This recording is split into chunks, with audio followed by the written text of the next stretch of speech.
Hello mga tropa. Magandang araw sa ating lahat. So wala kasi akong magawa ngayon. So ito, gagawa lang ako ulit ng video about sa plane ticket. Kung paano ko nakikita yung mga update price sa plane ticket ngayon. Kasi matagal na rin akong hindi nagawa ng video na ito eh. Almost 7 months na rin yata about sa mga plane ticket. So kahit ngayon kasi sa mga dati kong post, meron pa rin nagtatanong sa akin.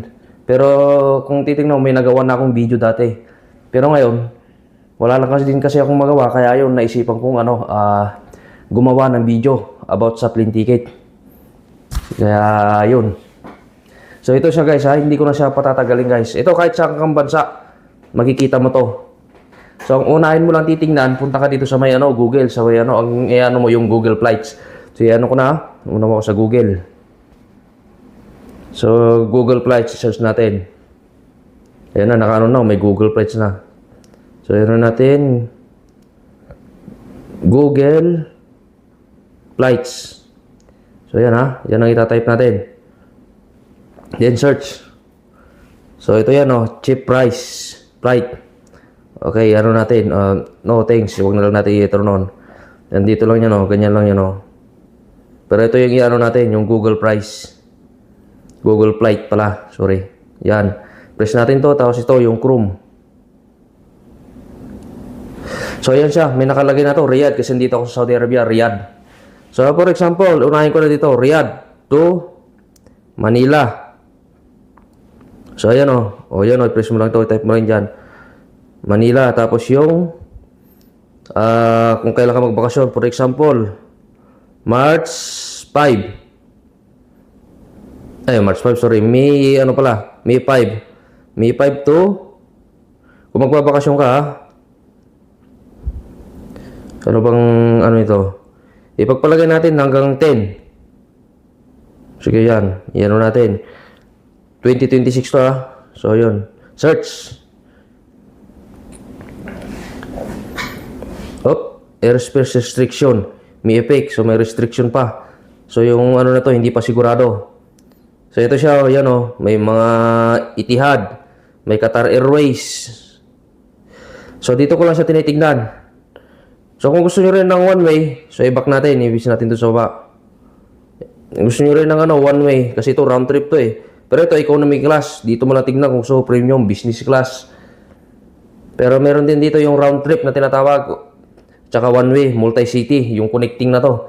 Pero dito na tayo sa one way. Kung gusto mo ng one way, yan lang. For example, May 5. For example lang kasi restriction pa yung So ito siya, mayroon yung Qatar Airways. Meron siyang Oman Air, Emirates. So dito ko lang din chine-check. Para mas balik ulit natin sa round trip. Ngayon, ang gagawin naman natin sa ibang bansa naman, for example, Qatar. Ano bang ng Qatar? Doha, di ba? Doha, Qatar. To Manila. Yan, siya? Dali. Manila, Philippines. So, yan, Manila. So, for example, yan, pilis mo lang yon. Pili ka ng date. July 10 to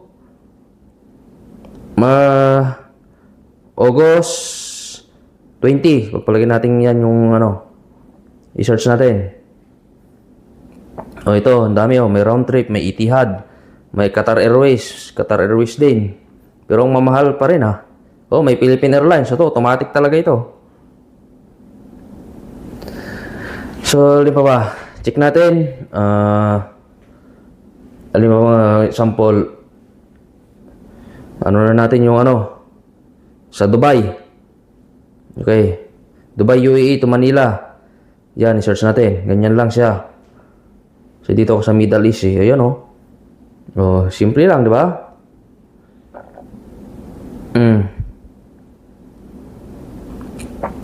Ganun lang.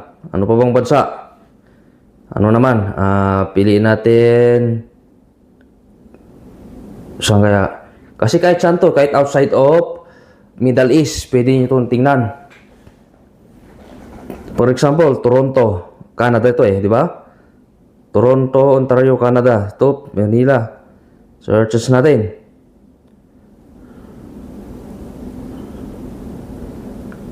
So, yan oh. Oh, ang mahal. Grabe. Pero kung gusto nyo palitan yung currency niya, saan ba dito?